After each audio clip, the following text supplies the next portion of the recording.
Bien-aimés frères et sœurs, fidèles téléspectateurs et téléspectatrices de notre grande chaîne TPT+, nous vous disons bonsoir et shalom depuis chez vous pour ce nouveau numéro que nous sommes conviés de venir présenter aujourd'hui. Vous avez constaté que dimanche dernier, nous avons eu quelques petits soucis techniques. C'est ainsi que le direct n'avait plus eu lieu. On était donc obligés ensemble avec nos frères de la technique de vous balancer l'élément qui avait déjà eu lieu par le passé. Je crois que par la grâce de Dieu, vous avez été abondamment édifiés par les choses qu'on avait examinées ce jour-là. Sur ce plateau aujourd'hui, nous avons la présence de son éminence, le pasteur Akilas Moya, qui vous a beaucoup manqué certainement. Non pas parce qu'il ne voulait plus venir vous parler, mais parce que les charges qu'il a sur lui l'empêchaient certainement d'être avec nous. Et ce soir, Dieu a donc permis qu'il vienne pour partager ce peu de temps ensemble avec vous qui avez faim et soif d'écouter la parole du Seigneur en ce temps de la fin. C'est pourquoi nous vous souhaitons donc des très bonnes conditions d'écoute depuis chez vous. Et nous donnons la parole directement au pasteur Akilas pour qu'il puisse vous donner d'abord ses salutations, parce qu'il y a longtemps qu'il vous a salué de sa propre voix. Et après quoi, nous vous dirons le thème que nous allons examiner ce soir par la grâce du Seigneur. Pasteur Akilas, shalom. Shalom. Comment vous vous portez? Oui, ça va bien par la grâce du Seigneur. Voilà, il va bien par la grâce du Seigneur. Je crois que ce soir, avec la même grâce, le peuple sera très bien édifié sur les choses qui se passent aujourd'hui dans le monde. C'est même ça le thème que vous avez pensé venir exposer au public monténégrin. Alors pour cela, nous allons vous proposer une écriture dans le Nouveau Testament, dans le livre de Luc, pour appuyer ou soutenir le sujet ou le thème que nous allons aborder ensemble avec l'homme de Dieu qui est sur ce plateau. Dans Luc, au chapitre 1er, depuis le verset 1er, là-bas, il est écrit ceci. Plusieurs ayant entrepris de composer un récit des événements qui se sont accomplis parmi nous, suivant ce que nous ont transmis ceux qui ont été des témoins oculaires dès le commencement et sont devenus des ministres de la parole, il m'a aussi semblé bon, après avoir fait des recherches exactes sur toutes ces choses depuis leurs origines, de te les exposer par écrit d'une manière suivie, excellent Théophile, afin que tu reconnaisses la certitude des enseignements que tu as reçus.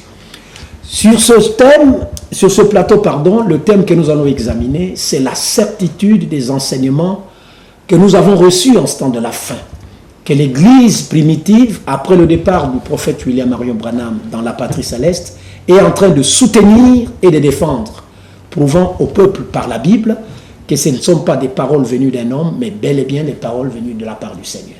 Alors, pasteur Akilas, l'écriture étant lue, le thème que vous allez aborder, c'est la certitude des enseignements que nous avons reçus en ce temps de la fin, que peut-être beaucoup n'ont pas encore compris la portée.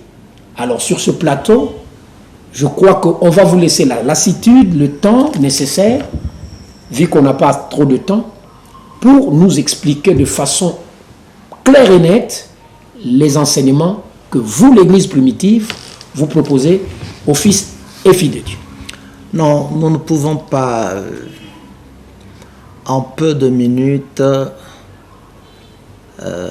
parler de tous les enseignements de façon nette et claire, comme on l'a fait le long de ces moments passés, mais nous parlons de la certitude. Notre objectif, notre but, c'est que le peuple du Seigneur, peut-être nous ne connaissons pas tous, il est écrit que le Seigneur seul sait ce qui lui appartient, les enfants du Seigneur, et aussi de façon précise, les bien-aimés frères et sœurs qui suivent le message dont nous sommes les témoins, les prédicateurs. Nous voulons qu'ils soient fixés, qu'ils ne puissent pas vaciller, ne puissent pas tergiverser, mais qu'ils puissent être fixés par les enseignements que nous avons déjà donnés. Et comme vous l'avez lu dans Luc chapitre 1, Luc a précisé la façon dont il s'en est pris. Il a fait des recherches depuis les origines auprès de ceux qui ont été témoins oculaires des événements qui se sont déroulés parmi eux et qui étaient devenus des serviteurs de la parole. Luc avait fait donc des recherches pour qu'il expose lui aussi, pour sa part, comme nous avons toujours dit ici que notre émission s'appelle l'Église primitive et le message. Le message a été abordé de plusieurs manières, mais le message est abordé de façon unique par l'Église primitive sur le plan mondial. Donc Luc, après avoir fait des recherches, devait alors exposer la vraie synthèse de façon très suivie, de façon très exacte, afin que ceux qui ont reçu les enseignements soient certains que ce on nous a prêché était la vérité inattaquable de la parole du Seigneur. Paul aussi s'est exprimé dans les mêmes termes dans 2 Timothée au chapitre 3. Si je ne m'abuse, à partir du verset 12. Or, tous ceux qui veulent vivre pieusement en Yeshua, Hamashiach, seront persécutés. Mais les hommes méchants et imposteurs avanceront toujours plus dans le mal, égarant les autres et égarés eux-mêmes. Toi, demeure dans les choses que tu as apprises et reconnues certaines, sachant de qui tu les as apprises. Dès ton enfance, tu connais les saintes lettres qui peuvent te rendre sage à salut par la foi en Yeshua HaMashiach. Toute écriture est inspirée d'Élohim et utile pour enseigner, pour convaincre, pour corriger, pour instruire dans la justice, afin que l'homme d'Élohim soit accompli et propre à toute bonne œuvre. Donc, ici, Paul, parlant à Timothée, a aussi montré qu'il a le devoir de demeurer dans les choses qu'il a apprises. Les nôtres de l'Église du Seigneur, qui naquit à Jérusalem et qui se terminera par l'enlèvement ou dans l'enlèvement, les nôtres doivent être fixés.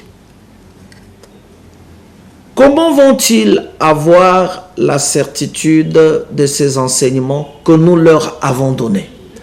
En commençant par les saints apôtres, en passant par le prophète Branham qui a ramené les enseignements apostoliques et prophétiques sur le chandelier dans l'assemblée, en passant par notre bien-aimé frère Pierre Casse, l'évêque général de l'Église primitive, et en passant par nous, par moi et toi et tous les autres.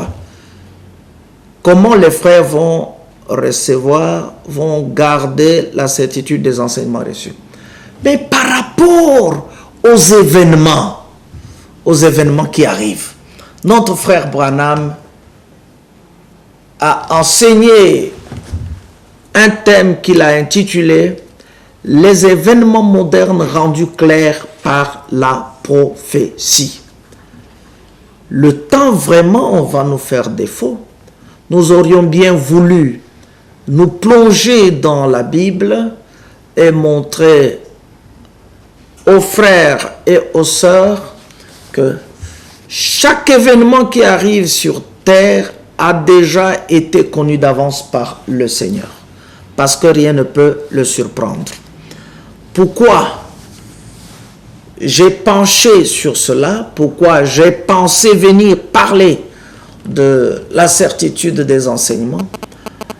mais parce que ce que nous disons, ce que nous enseignons s'accomplit aujourd'hui.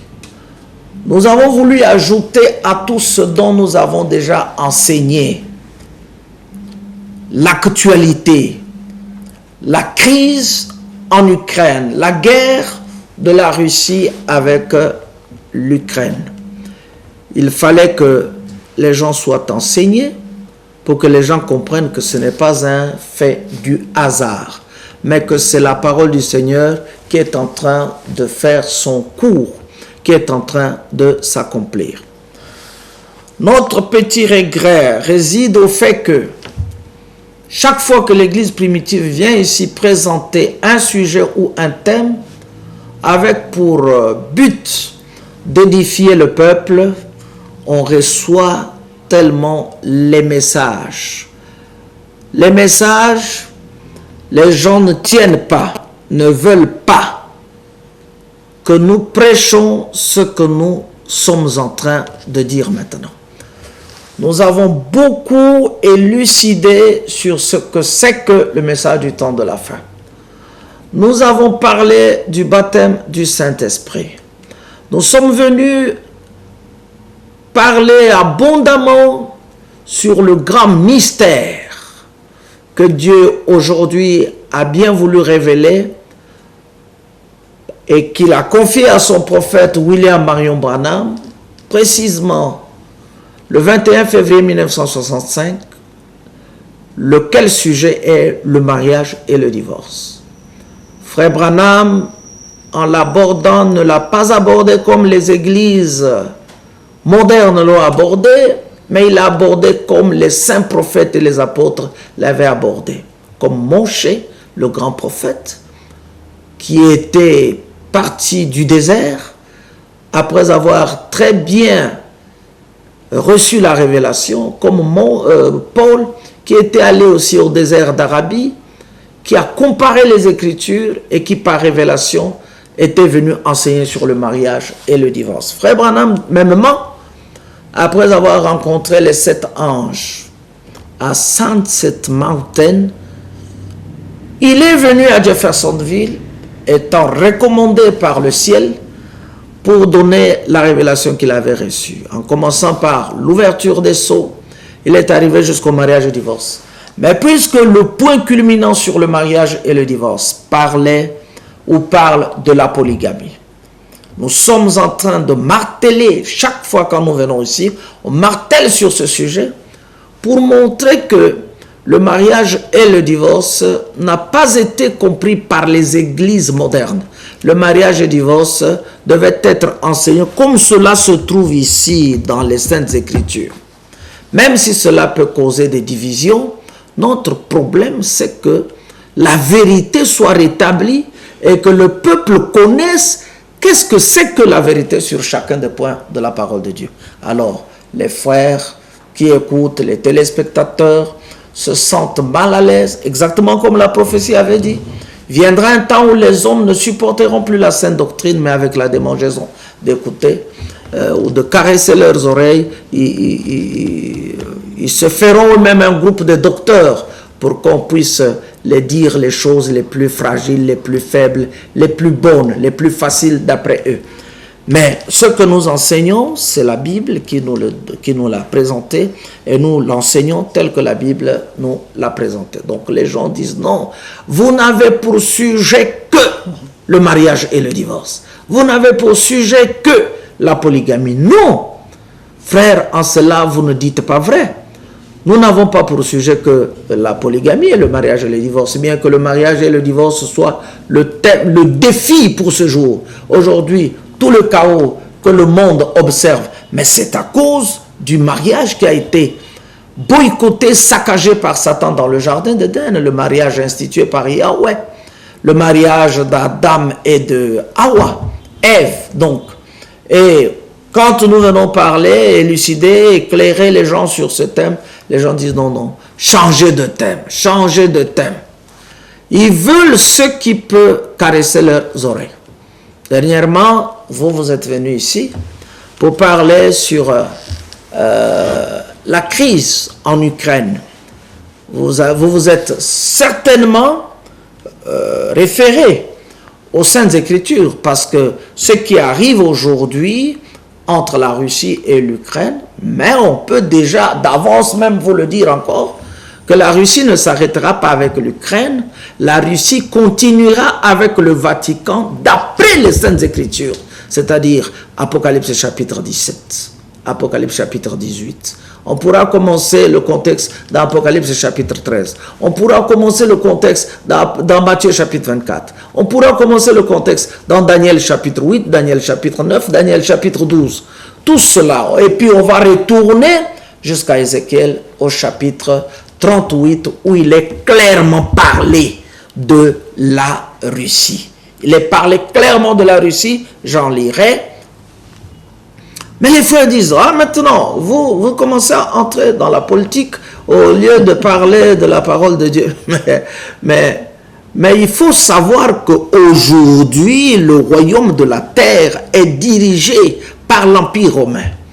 Et que l'Empire romain n'est pas que religieux. L'Empire romain est politique, économique et religieux. Donc ces trois tendances appartiennent à cet empire-là.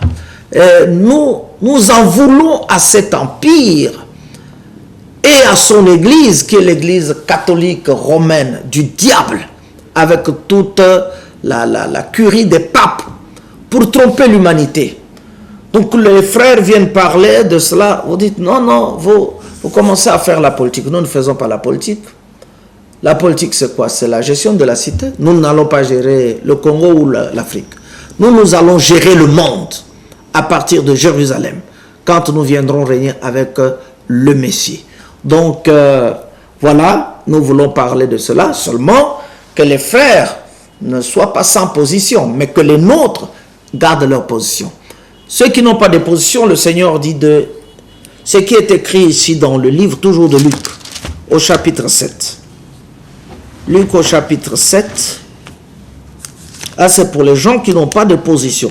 Mais l'église primitive a une position très certaine. Et les enseignements très très certains. Et la foi la plus certaine. Dans Luc chapitre 7, à partir du verset 31, Yeshua s'exclame en disant, « À qui donc comparerai-je les hommes de cette génération et à qui ressemblent-ils » Ils ressemblent aux enfants assis sur la place publique et qui, se parlant les uns aux autres, disent « Nous vous avons joué de la flûte et vous n'avez pas dansé. Nous vous avons chanté des complaintes et vous n'avez pas pleuré. Car Jean-Baptiste est venu ne mangeant pas de pain et ne buvant pas de vin. Et vous dites, il a un démon. Le Fils de l'homme est venu mangeant et buvant, et vous dites, c'est un mangeur et un buveur, un ami des publicains et des gens de mauvaise vie. Mais la sagesse a été justifiée par tous ses enfants. Voyez, cette écriture, donc les hommes du temps de Jean-Baptiste et de Yeshua Hamashia étaient des personnes versatiles, étaient des personnes hypocrites, comme exactement le sont les gens d'aujourd'hui. Frère, l'apôtre Jean l'a déjà mentionné dans Apocalypse chapitre 3, depuis le verset 14, en disant que tu n'es ni chaud, tu n'es ni froid. Donc tu es tiède. Et parce que tu es tiède, je te vomirai de ma bouche. Donc aujourd'hui, Dieu veut que le peuple ait une position fixe. C'était aussi l'enseignement du prophète Eliaou le Tishbite en Israël, quand il a dit au peuple, jusqu'à quand clocherez-vous de deux côtés? Si Yahweh est Elohim, ralliez-vous à Yahweh. Si c'est Baal, allez derrière Baal. Mais vous ne pouvez pas être aujourd'hui un pied là, demain un pied là-bas. Les vrais chrétiens, il est plus tard que nous ne le pensions, doivent avoir une position parce que, d'un moment ou l'autre, la venue du Seigneur surprendra les gens. Le jour même de l'éternel, le jour appelé jour de la colère, surprendra les gens qui sont dans les ténèbres. Mais nous, à l'église primitive, ce jour ne nous surprendra pas parce que nous ne sommes pas fils des ténèbres. Donc ici, Yeshua a quand même fustigé ces gens, a quand même montré à ces gens que votre position est très malheureuse. Si vous insistez avec cette position, vous n'aurez pas le salut. Jean-Baptiste est venu, qui a été envoyé, il a été annoncé par les prophètes, depuis Ésaïe chapitre 40, depuis Malachie chapitre 3, il était parlé du prophète Jean-Baptiste. Il devait venir préparer le chemin du Seigneur. Et vous voyez que celui qui a baptisé, le Seigneur Yeshua HaMashiach, il l'a reconnu parce que l'Esprit témoignait. L'Esprit sous forme de colombe était descendu sur la tête du baptisé. Et Dieu l'avait dit, quand je t'enverrai baptiser, celui sur qui tu verras l'Esprit descendre, c'est lui, l'homme en question. Yahweh Tsebaot d'Abraham, d'Ishak et d'Israël. Maintenant, quand Jean-Baptiste est venu, il est pour lui rester dans le désert. Il ne mangeait pas de pain, il ne buvait pas de vin, il se nourrissait de miel sauvage et de sauterelles. Ils ont dit non, non, non, celui-là, c'est ça. Ça, c'est quelle qualité de prophète? Ça, nous, on ne croit pas. Ça, ce n'est pas la vraie parole. Prêche-nous la vraie parole. Maintenant, lui-même, le Fils de l'homme est venu. Il mange comme nous, il s'est adapté à notre vie, il a accepté, il s'est dépouillé de sa divinité. Et il a commencé à manger avec nous, il a commencé à boire le vin avec nous, même si les gens, les gros incrédules ne savent pas que Yeshua buvait le vin. Ils prétendent être plus saints que Yeshua parce qu'ils ne vont pas dans les bars, parce qu'ils ne goûtent pas la bière. Mais ils ne sont pas de l'église de Yeshua. Yeshua, dans son église, mangeait et il buvait le vin. C'est ce qu'il témoigne ici, là. On dit encore non, il a un démon, c'est un ami des publicains et de la mauvaise vie. Ce n'est pas possible. Vous voulez maintenant que l'église primitive vous enseigne quoi? Ce n'est pas le temps de caresser les gens. Ce n'est pas le temps de cajoler le péché. Ce n'est pas le temps de cacher la vérité. La vérité a mis longtemps sous les piliers des dénominations, cachée. Mais il y avait la promesse qu'au temps du soir, la lumière paraîtrait. Nous sommes au temps du soir. Frère Branham est déjà venu, le prophète qui était annoncé dans Malachie chapitre 4, le verset 5. Et nous avons déjà reçu la révélation de la Bible. Donc nous pouvons parler avec beaucoup de liberté pour montrer même que nous sommes sûrs de ce dont nous sommes en train de parler.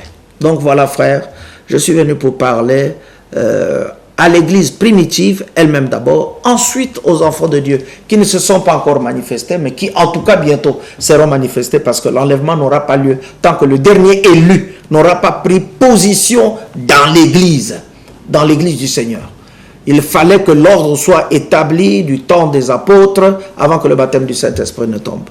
Nous aussi, nous attendons le baptême du Saint-Esprit véritable, le scellement qui vient rien qu'après l'écoute de la pure parole. Nous attendons cela. C'est ça même le signe qui montrera ceux qui servent Dieu et ceux qui ne le servent pas. Voilà, fidèles téléspectatrices et téléspectateurs, vous qui nous suivez en ce moment, vous avez écouté la réponse ou la réplique du pasteur Aquilas par rapport aux frères et sœurs qui ont l'habitude de nous suivre, mais qui n'aiment pas trop s'accommoder, permettez-moi le terme, avec les choses que l'Église primitive vient exposer ici chaque fois.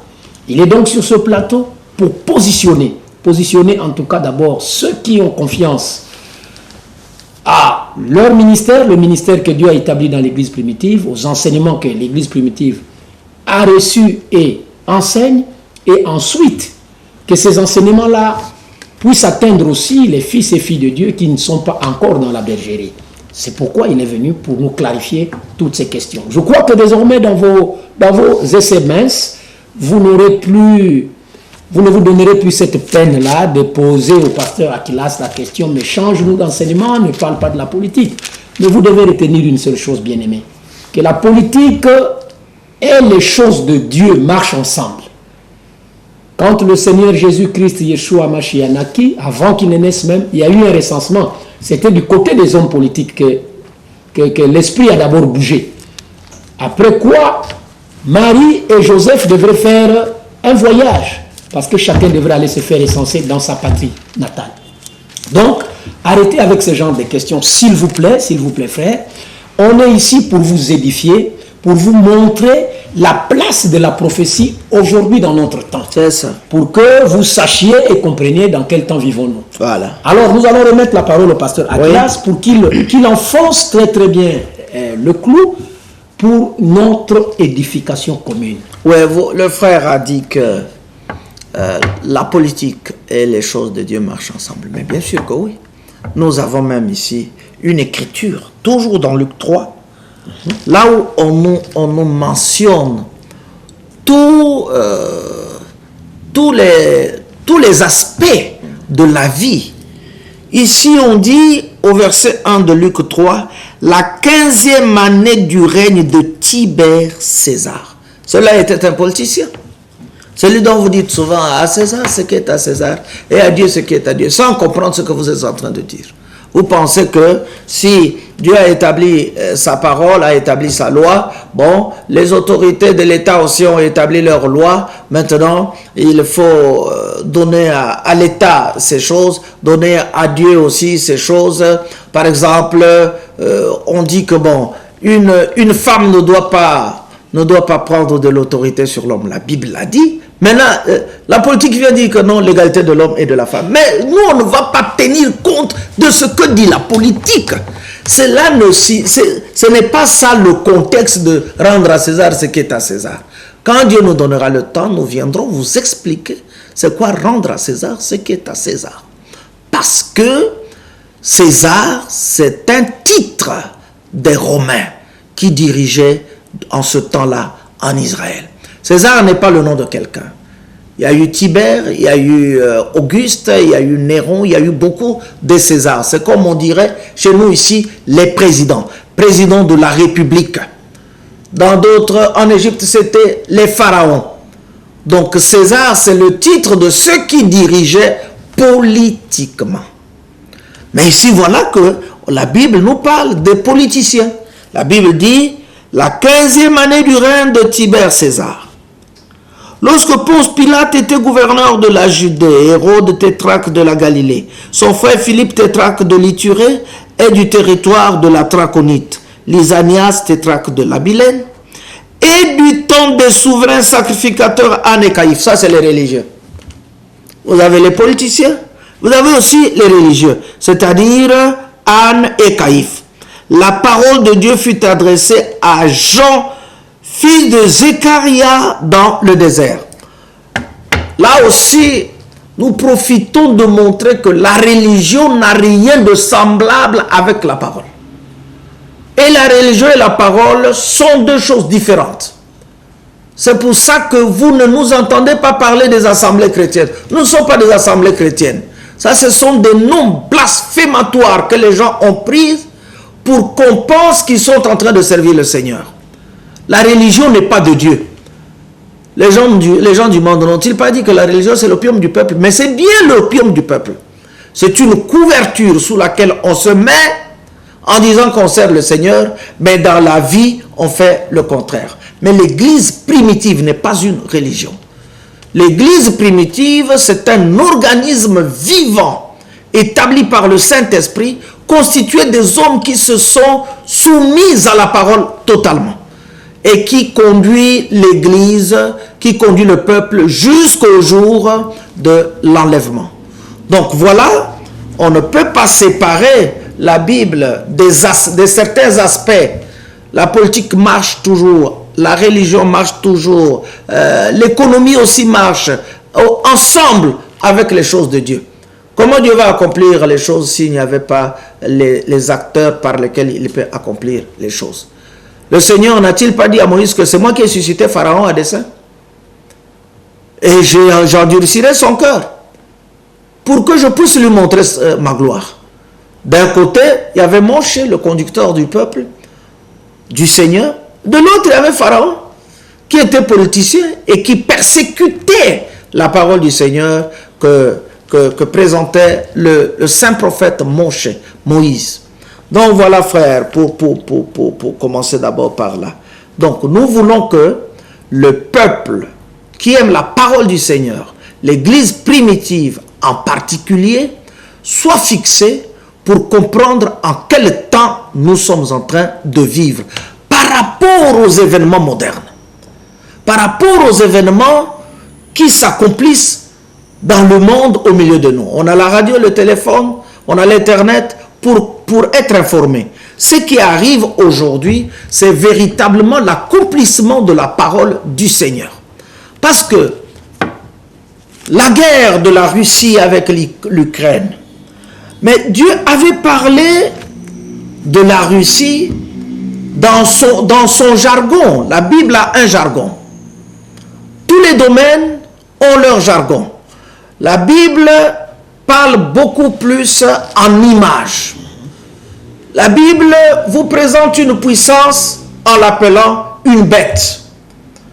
La Bible vous présente les peuples en les appelant les grandes eaux. La Bible vous parle de l'Église en l'appelant la femme. C'est comme ça que se trouve le jargon de Dieu. Donc si vous lisez dans Ézéchiel au chapitre 38, les frères en ont déjà abondamment parlé. L'Écriture a dit, la parole de Yahweh me fut adressée en ces mots, fils d'homme, tourne ta face vers Gog au pays de Magog, vers le prince de Roche, de Méchec et de Toubal, et prophétise contre lui. Tout simplement, dans le commentaire de Scofield, vous voyez, c'est écrit, allusion aux puissances du nord de l'Europe. La Russie en tête. Ce chapitre doit être mis en parallèle avec beaucoup de versets bibliques qui sont donnés ici. Gog est vraisemblablement le prince, Magog le pays. La Russie et les puissances nordiques sont depuis longtemps les persécuteurs des Israélites dispersés. Vous voyez? Donc, même dans le commentaire, c'est bien dit. Que quand on parle de Gog et de Magog, on parle de la partie du nord de la mer Noire, avec les pays qui l'entourent, comme la Turquie, comme l'Ukraine, comme les autres pays que vous connaissez. Mais ce sont ces pays-là qui vont déclencher le processus de la Troisième Guerre mondiale sur la face de la Terre, appelée la guerre de l'Armageddon. C'est elle qui précédera le jour de Yahweh. Et c'est la guerre maintenant de Gog et de Magog qui fermeront ou bien qui clôtureront le jour de Yahweh, qui n'est autre aussi que le millénium. Mais il vient de façon forte, parce qu'il est appelé dans Malachie chapitre 4, le jour grand et redoutable. C'est à cause de ce jour-là, ne voulant pas que les enfants de Dieu périssent, Dieu a dit, je vous enverrai Élie le prophète. Et Jean-Baptiste, qui est aussi assimilé à Élie, n'était pas venu avant ce jour-là. Celui qui est venu avant ce jour-là de façon plus approximative, c'est lui, le prophète William Branham, avec un message du rétablissement de la parole prophétique et apostolique que le peuple doit à nouveau recevoir afin de faire la même expérience du baptême du Saint-Esprit comme nos prédécesseurs à Jérusalem le jour de la Pentecôte. Donc, les événements qui arrivent viennent pour nous fixer parce qu'aujourd'hui, on n'a pas besoin de ce qu'on appelle les sons confus ou les sons incertains ou les enseignements incertains. Beaucoup passent à ces chaînes de télévision. Se passant même pour des docteurs ou des prophètes, prédisant les jours ou les dates, prédisant les heures et les minutes si possible. Mais je ne suis pas venu parler des heures et des minutes ici. Comprenez-moi très bien, car notre Seigneur nous avait déjà enseigné en disant, il ne vous appartient pas à vous de connaître les temps et les moments fixés par mon Père de sa propre autorité. Mais vous recevrez une puissance qui viendra d'en haut, le Saint-Esprit. Et vous serez mes témoins, en commençant à Jérusalem, dans toute la Judée, en Samarie et jusqu'aux extrémités de la terre. Et nous sommes véritablement à une des extrémités de la terre parce qu'à côté de nous, nous avons l'océan Atlantique. Donc voilà frères, nous sommes venus pour vous dire qu'il ne faut pas choisir les sujets. C'est à nous de vous présenter les sujets selon que Dieu nous aura oint, à partir desquels nous pouvons vous édifier. Et nous ne pouvons pas vous prêcher l'arche de Noé. C'est la parole du Seigneur, certes, mais c'est du passé. Voilà pourquoi l'emploi de la parole n'est pas réservé à n'importe qui n'a pas de ministère. Si vous parlez de Noé aujourd'hui, à titre d'exemple, c'est bien, mais vous ne pouvez pas nous dire qu'aujourd'hui, une pluie tombera et que la terre sera inondée et qu'il faut faire une arche. Non, ça, c'est le passé. Vous pouvez aussi nous citer les événements de Moïse avec les enfants d'Israël, lorsqu'ils sont sortis avec tous les biens. Non, ça c'est à titre d'exemple, pour que nous comprenions les leçons. Mais l'actualité d'aujourd'hui, c'est ce qui doit être prêché. Dieu a parlé dans la Bible afin que son nom soit glorifié. Mais les hommes que nous sommes, nous venons manifester ce que Dieu a dit. Et ceux qui sont dans l'œuvre de Dieu, en train de prêcher la parole, de surveiller le peuple et de conduire le peuple, doivent pointer du doigt que vous voyez ceci, c'est ce que Dieu avait dit par-ci, par-là, dans telle écriture, dans telle écriture. Comme Ézéchiel chapitre 38, même Ézéchiel chapitre 39, Apocalypse chapitre 12, 13, 17, 18 sont en train de s'accomplir devant nous aujourd'hui. N'est-ce pas qu'il est écrit ici dans le livre d'Ézéchiel que Dieu enverra le feu dans Magog? Mais l'emplacement de l'Ukraine, c'est ça Magog. Et le feu, ce n'est pas que quelqu'un va aller avec une tige d'allumette, allumer et puis attendre. Non, c'est Dieu qui envoie le feu. Donc le feu là, c'est le feu des armes.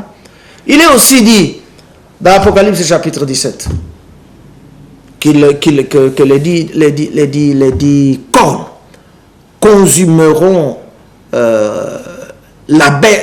comment on appelle la prostituée, qui est l'église catholique romaine, en particulier sa ville dite sainte, mais la ville la plus malsainte, le Vatican, doit être bombardée par la Russie. Nous avons ces preuves-là annoncées par William Branham depuis 1933 à la page 313 de son livre, l'exposé des 7 âges de l'église.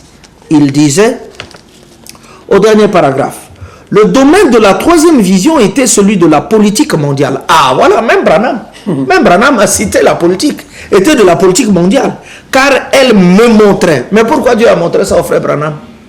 Dieu montre tout au prophète. Le Seigneur, l'Éternel, ne fait rien sans avoir révélé ses secrets à ses serviteurs, les prophètes.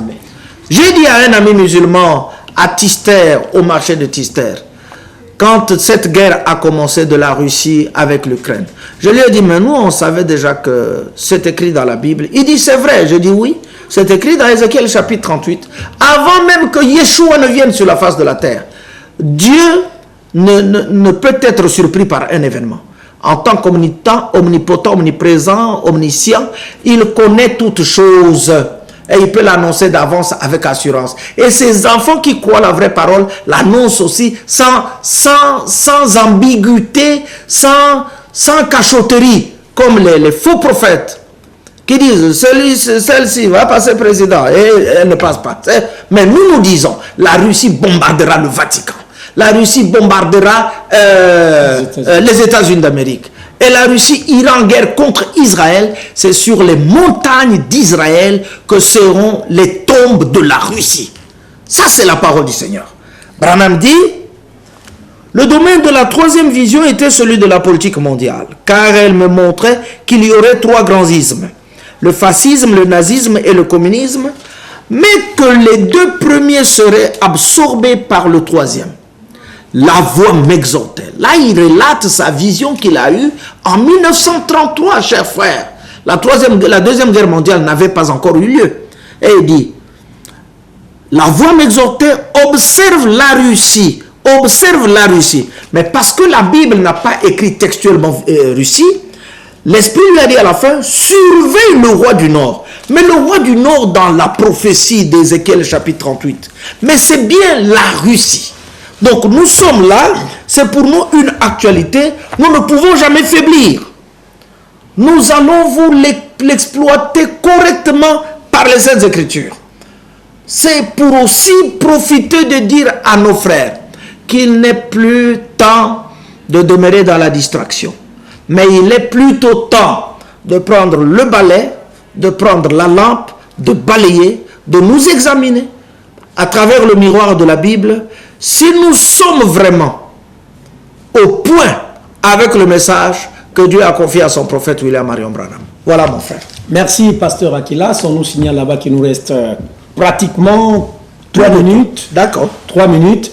Mais une chose me vient à l'esprit. Quand j'ai suivi les informations ce matin à RFI, comme beaucoup d'autres d'ailleurs, il y a comme un ultimatum que le ministre des Affaires étrangères, le patron de la diplomatie russe, Sergei Lavrov, qui a dit ouvertement à la communauté internationale qu'il fallait éviter, faire tout pour éviter l'utilisation de l'arme chimique. Mais c'est trop tard. Qui pourrait entraîner cette guerre à devenir une troisième guerre mondiale. C'est trop tard. Et il est allé jusqu'à dire, pasteur, pour appuyer toujours l'idée d'Ézéchiel 38, que la manière que l'Ukraine est soutenue, la Russie a compris qu'elle est en conflit avec l'OTAN. Ouais. Alors, qu'est-ce que tout ceci peut vraiment nous donner comme leçon, Non.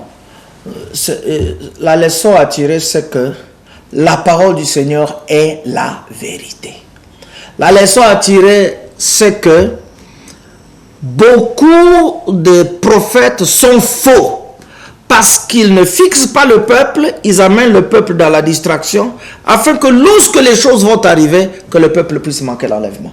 Mais si vraiment il y a des fils et des filles de Dieu dans ces contrées où nous sommes en train de parler, nous leur conseillons de sortir premièrement de l'église catholique romaine, comme c'est écrit dans Apocalypse chapitre 18 verset 4, comme c'est écrit dans 2 Corinthiens chapitre 6 à partir du verset 14. Sortez du milieu de mon peuple, car quel rapport y a-t-il entre la lumière et les ténèbres? Sortez du milieu d'elle, mon peuple, et ne touchez pas à ce qui est impur, ne participez pas à leurs péchés. Si les gens ne sortent pas, ils vont mourir.